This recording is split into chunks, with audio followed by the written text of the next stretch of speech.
Hey everyone, welcome back to Twinges 英会話。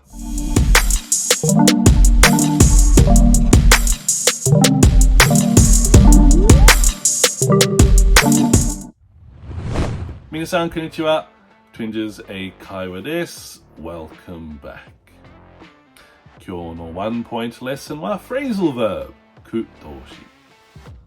で、今日の Phrasal Verb は to stick to。stick to いろんな意味あるけど、今日は to continue to do something。何かをし続ける。例えば、You will lose weight if you stick to the diet。ダイエットは続ければ痩せる。で、もう一つ。I don't want to drink alcohol. I'm going to stick to water. 私、アルコールはちょっと飲みたくないので、水を続けます。で、最後もう一つ。Let's stick to the original plan.